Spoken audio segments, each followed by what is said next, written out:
Welcome back, dear students. Today we will discuss the another topic of human reproduction, that is the female reproductive system. But before discussing the female reproductive system, there is a doubt regarding the seminiferous tubule. जो male reproductive system में हमने testis का internal structure study किया था, उसमें seminiferous tubule होती है जो टेस्टिकुलर कंपार्टमेंट या लोब्यूल के अंदर प्रेजेंट होती है। तो पहले वो जो डाउट है वो क्लियर कर लेते हैं, उसमें किस तरीके से सेमिनिफेरस ट्यूब्यूल टेस्टिस के अंदर प्रेजेंट होती है, कैसे हम उसको स्टडी कर सकते हैं और क्या पर्पज है सेमिनिफेरस ट्यूब्यूल का। अगर हम देखें तो एक जो टेस्टिस है वो इस तरह की होती है, ये कंपार्टमेंट्स है। मैंने आपको बताया था कि जो कंपार्टमेंट्स है इसके अंदर वो 250 कंपार्टमेंट्स होते हैं एक टेस्टिस के अंदर। तो एक कंपार्टमेंट हम यहां पे ले लेते हैं, इस कंपार्टमेंट के अंदर ये मान लेते हैं कि इसके अंदर एक सेमिनिफेरस ट्यूब्यूल है। जनरली 1 से लेकर 3 तक सेमिनिफेरस ट्यूब्यूल एक टेस्टिकुलर कंपार्टमेंट या लोब्यूल के अंदर प्रेजेंट हो सकती है। ये एक सेमिनिफेरस ट्यूब्यूल है, ये हाईली कोल्ड होती है और एंटीरियर साइड में ये ब्लाइंड होती है। ये एंटीरियर साइड है तो एंटीरियर साइड में ये बंद है, लेकिन जो पोस्टीरियर साइड है वहां पे खुली होती है। अभी क्योंकि एक ट्यूब है तो ये ट्यूब इस तरह की होती है।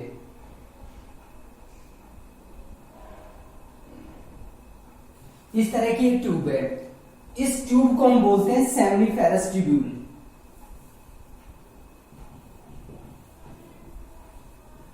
Seminiferous tubule.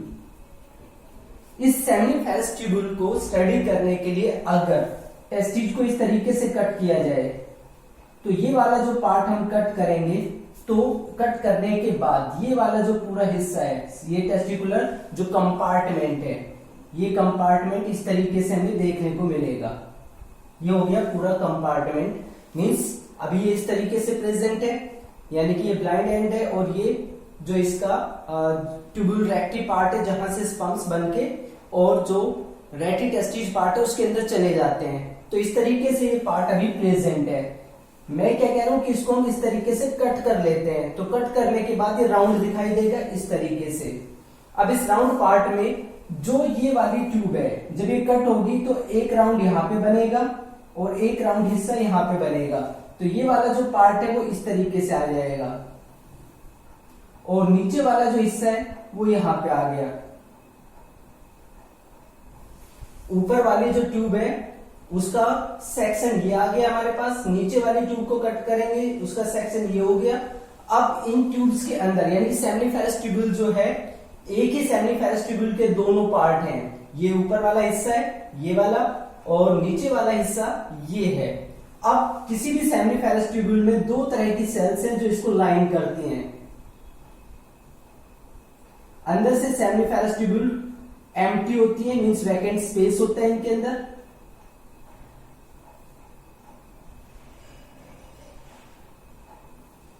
इस तरीके का यहां पे स्पेस होता है, ल्यूमन। होता क्या है, ये वाली जो सेल्स हैं इनको बोलते हैं जर्म सेल्स या स्पर्मेटोगोनिया। एक है तो जर्म सेल इसको या स्पर्मेटोगोनियम बोल देते हैं। यहां पे स्पम्स बनते हैं और स्पम्स बनने के बाद उसको इस वाली कैविटी में रिलीज कर दिया जाता है। यहां पे वो फ्लोट करते हैं जब उनको रिलीज करना होता है। तो ये जो स्पर्मेटोगोनियम सेल्स होती है, स्पर्मेटोगोनिया सेल्स होती है, जर्म सेल्स होती है, ये लाइन करती हैं और जो ये इलोंगेटेड सेल है इनको बोला जाता है Sertoli cell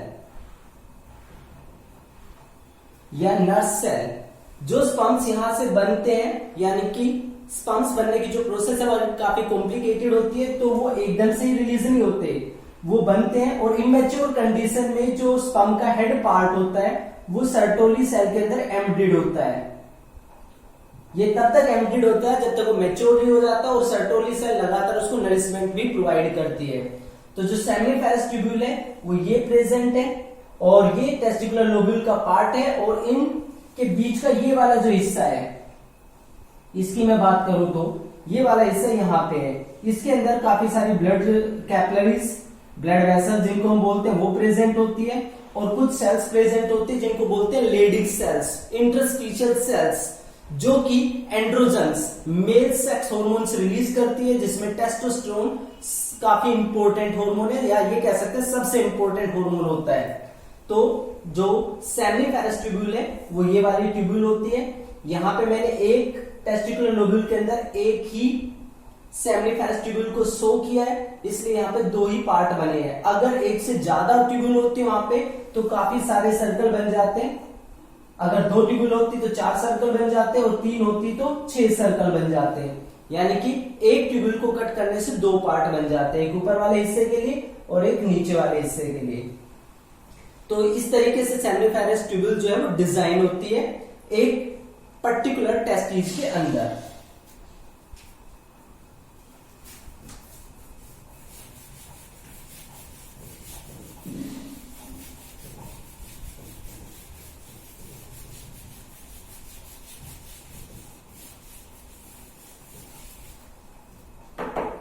Now the next part is female reproductive system.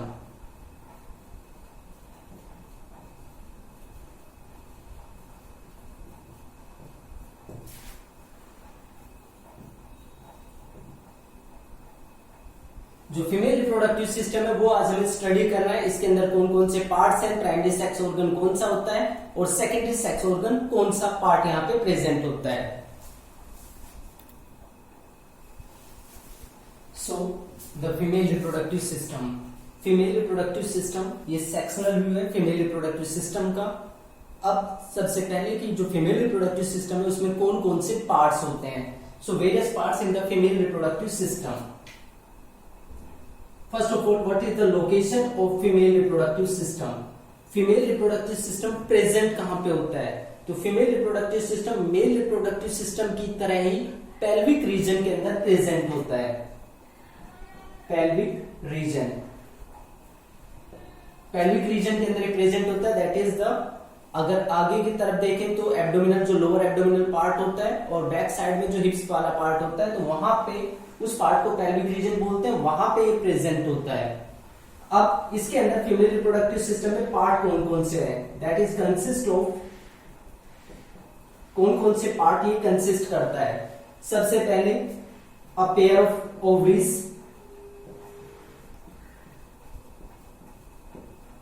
Second a pair of oviducts,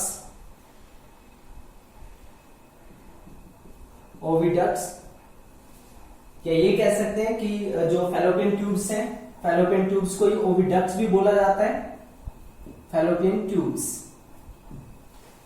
2 ovary present हैं, ये जो ट्यूब है इसको फैलोपियन ट्यूब बोलते हैं, तो 2 फैलोपियन ट्यूब यहां पे प्रेजेंट है। तीसरा पार्ट, ये वाला जो पार्ट है इसको हम बोलते हैं uterus part. So a single uterus part present होता है। यूट्रस का जो लोअर पार्ट है इसको सर्विक्स बोलते हैं। हालांकि इसको यूट्रस के साथ ही हम स्टडी करेंगे। उसके बाद जो ये वाला पार्ट है इसको बोलते हैं वेजाइना। वेजाइना के अलावा 6th पार्ट इसमें जो आ जाता है वो आता है एक्सटर्नल जेनिटेलिया।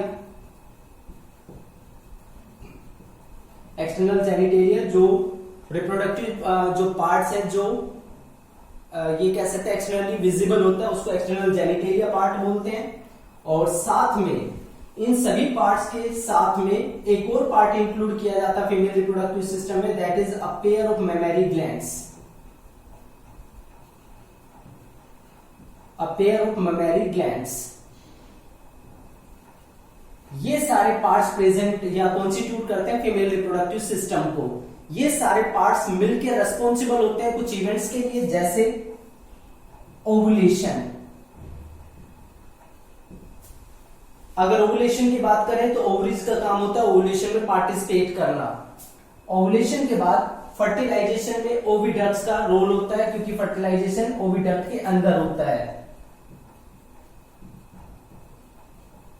ओविडक्ट के अंदर फर्टिलाइजेशन होता है तो ये रोल प्ले करते हैं। यूट्रस के अंदर इम्प्लांटेशन होता है, मींस जो ब्लास्टोसिस्ट एक स्ट्रक्चर होता है, मल्टी सेलुलर स्ट्रक्चर जो जाइगोट से बनता है, वो यूट्रस में आके अटैच होता है। तो जो इम्प्लांटेशन है वो यूट्रस के अंदर होती है। इम्प्लांटेशन के बाद मीन्स इम्प्लांटेशन होने का मतलब होता है प्रेगनेंसी, तो प्रेगनेंसी की मेंटेनेंस भी यहीं पे होती है। मीन्स जो जेस्टेशन होता है, जो एम्ब्रियोनिक डेवलपमेंट है, वो सारा यहीं पे यूट्रस में होता है। सर्विक्स और वेजाइना जो पार्ट है ये रोल प्ले करते हैं बर्थ में, यानी कि डिलीवरी ऑफ द बेबी में, पार्टुरेशन जिसको बोलते हैं। उसके बाद जो मेमरी ग्लैंड्स हैं, मेमरी ग्लैंड्स हेल्प करती हैं चाइल्ड केयर के अंदर। तो ये सारे जो पार्ट्स हैं, अब जो एक्सटर्नल जेनिटेलिया पार्ट है उसका अपना इंपॉर्टेंट रोल होता है, that is in case of that is in the sexual activity. तो ये जो सारे पार्ट्स हैं ये स्ट्रक्चरली और फंक्शनली इंटीग्रेट होते हैं, मींस एक दूसरे के साथ एसोसिएट होते हैं, तब जाके रिप्रोडक्शन कंप्लीट हो पाता है। तो ovulation, fertilisation, implantation, pregnancy, parturition and child care, ये सारे फंक्शंस, ये सारे स्ट्रक्चर्स या सारे पार्ट्स मिलके कॉन्स्टिट्यूट करते हैं, मिलके कैरी आउट करते हैं। इसलिए रिप्रोडक्टिव सिस्टम में इन 6 पार्ट्स के अलावा मेमरी ग्लैंड्स को भी इंक्लूड किया गया है, क्योंकि विदाउट चाइल्ड केयर जो यंग वन है वो एक तरीके से सर्वाइव कर पाने में उसको काफी प्रॉब्लम हो सकती है। नेचुरली तो जो मदर मिल्क है वही उसके लिए सबसे इंपॉर्टेंट फूड मटेरियल होता है इनिशियल डेज में। तो ये सारे पार्ट्स एसेंशियल होते हैं किसी भी सेक्सुअल रिप्रोडक्शन के लिए in case of human beings. Human beings में जो सेक्सुअल रिप्रोडक्शन होता है तो ये सारे पार्ट्स उसमें इंक्लूड होते हैं। अब वन बाय वन इनकी स्टडी करते हैं कि कौन सा पार्ट क्या प्रोड्यूस करता है, क्या उसका रोल है इस पूरी प्रोसेस के अंदर।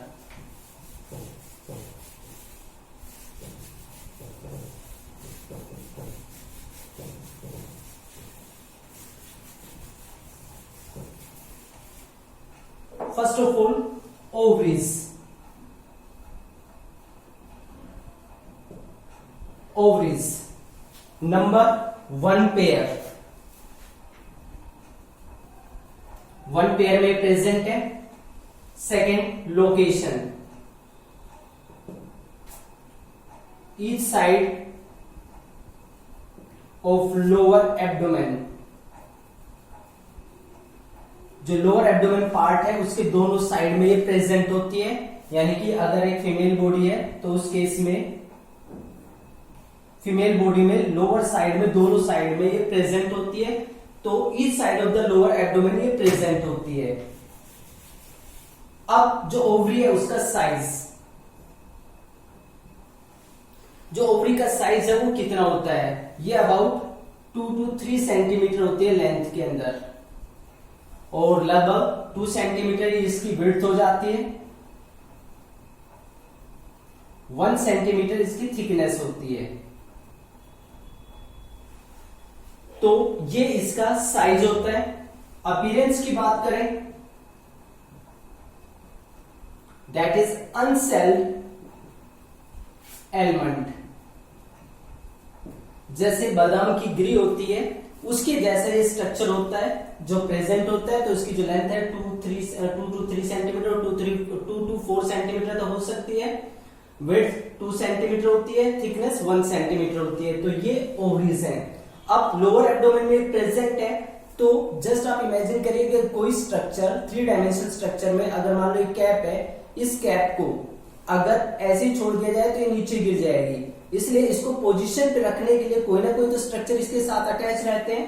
तो जो ओवरी है वो यूट्रस के साथ अटैच होती है, साथ में पेल्विक वॉल जो होती है, यानी कि जो हमारे ये कह सकते हैं कि जो पेल्विक वॉल होती है, यानी कि जो स्किन का पार्ट है, तो अंदर वाला जो हिस्सा वहां पे भी इसका अटैचमेंट होगा ताकि ये पोजीशन पे रह सके। तो यहाँ पे जो लिगामेंट्स हैं जो इसको ओवरी को यूट्रस के साथ और पेल्विक वॉल के साथ अटैच करके रखते हैं। तो अटैचमेंट जो इसकी होती है, अटैचमेंट टू यूट्रस, यूट्रस के साथ अटैचमेंट होती है ब्रॉड लिगामेंट से। लिगामेंट आपको पता ही है, that is a type of connective tissue. Broad ligament इसके हेल्प से ये यूट्रस के साथ अटैच होती है। And to pelvic wall, pelvic wall से जुड़ी होती है सस्पेंसरी लिगामेंट से। तो सस्पेंसरी और ब्रॉड लिगामेंट ओवरी को उसकी पोजीशन में हेल्ड करके रखते हैं। अब जो ओवरी है उसको बोला जाता है primary sex organ. Primary sex organ. अब इसको प्राइमरी सेक्स ऑर्गन क्यों बोलते हैं? क्योंकि लास्ट टाइम मैंने आपको टेस्टिज के केस में भी बताया था, प्राइमरी सेक्स ऑर्गन क्या होता है? वो पर्टिकुलर स्ट्रक्चर जो गैमेट्स प्रोड्यूस करता है और हॉर्मोन्स प्रोड्यूस करता है, जनरली गैमेट्स। तो यहां पे ओवरी की बात करें तो ये दोनों काम करते हैं। ये फीमेल गैमेट यानी कि ओवम भी प्रोड्यूस करते हैं और साथ में steroid hormones, female steroid hormones भी यहीं पे प्रोड्यूस होते हैं। तो ovum that is the female gamete plus female hormones, female hormones that is the steroid hormones. Female hormones यानी कि स्टीरॉयड हॉर्मोन्स यहां पे प्रोड्यूस होते हैं, ओवम प्रोड्यूस करती है, इसलिए इनको हम बोलते हैं प्राइमरी सेक्स ऑर्गन। एक चीज और कि जो अब ओवरी की हम बात करते हैं तो फीमेल के अंदर 1 पेयर ऑफ ओवरीज है। यहां पे दोनों ओवरी एक साथ वर्क नहीं करती है, बल्कि 1 ओवरी या 1 बाय 1 ये वर्क करती है। एक पर्टिकुलर मंथ में एक ओवरी एक्टिव होती है तो नेक्स्ट मंथ में दूसरे वाली ओवरी एक्टिव हो जाती है, पहले वाली इनएक्टिव स्टेज में चली जाती है, यानी कि ओवम प्रोड्यूस नहीं करती है। तो ये अल्टरनेट मैनर में ओवम प्रोड्यूस करती है। एक ओवरी की अगर हम बात करें तो इसके स्ट्रक्चर की, हालांकि डिटेल स्ट्रक्चर हम oogenesis में करेंगे, फिलहाल जो इसकी बाहर की कवरिंग होती है वो एक थिन लेयर ऑफ एपिथेलियम की बनी होती है, जिसके अंदर सारा मेटेरियल अनक्लोज्ड होता है। Ovary is covered by a thin epithelium layer, एक थिन एपिथेलियम लेयर से कवर्ड होती है, is covered by thin epithelium layer. और इसके अंदर जो मटेरियल होता है उसको बोलते हैं स्ट्रोमा। स्ट्रोमा पार्ट को ये अनक्लोज करती है अपने अंदर, यानी कि ये वाला हिस्सा इसका पूरा स्ट्रोमा पार्ट होता है। स्ट्रोमा के 2 पार्ट बन जाते हैं, 2 हिस्सों में ये स्ट्रोमा जो रीजन है डिफरेंशिएट होता है। जैसे अगर ये ओवरी कट कर दिया गया है तो ये तो इसकी एपिथेलियम लेयर हो जाएगी, जिसको जर्मिनल एपिथेलियम भी बोलते हैं। और यहां पे ये पूरा हिस्सा स्ट्रोमा पार्ट है। अब जो स्ट्रोमा पार्ट है उसको कोर्टेक्स और मेडुला,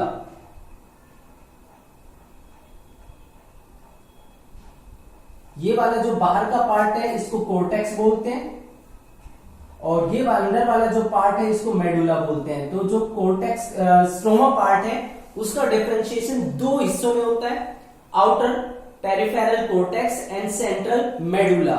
जो ओवम से रिलेटेड जितनी भी एक्टिविटीज होती है, ओवम फॉर्मेशन से रिलेटेड, वो सारी कोर्टेक्स पार्ट के अंदर होती है। तो जो ओवरी है वो बाहर से थिन लेयर से कवर्ड होती है, इसका जो इंटरनल मटेरियल है उसको स्ट्रोमा बोलते हैं, वो 2 पार्ट में डिफरेंशिएट होता है, cortex and medulla. So that is the brief part of the ovaries. ये ब्रीफ डिस्क्रिप्शन है ओवरीज का। अब उससे नेक्स्ट पार्ट में चलते हैं, that is the fallopian tube. Fallopian जो ट्यूब है उनके स्ट्रक्चर की बात करते हैं। फैलोपियन ट्यूब आती है एसेसरी डक्ट्स के अंदर।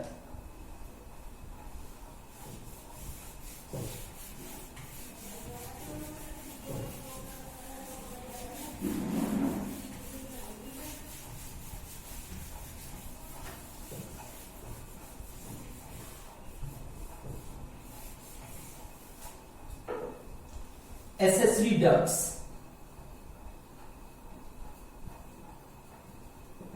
एसेसरी डक्ट्स में क्या क्या चीजें आती है? फैलोपियन ट्यूब आता है, यूट्रस आता है और वेजाइना पार्ट, ये एसेसरी डक्ट के अंदर इंक्लूड होते हैं।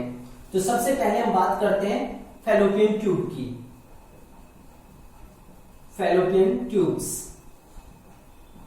ये जनरली 12 to 14 सेंटीमीटर और 10 to 14 सेंटीमीटर इनकी लेंथ होती है। ये एक्सटेंड करती है from the periphery of the ovary to the uterus. Uterus तक ये एक्सटेंड करती है। एक्सटेंड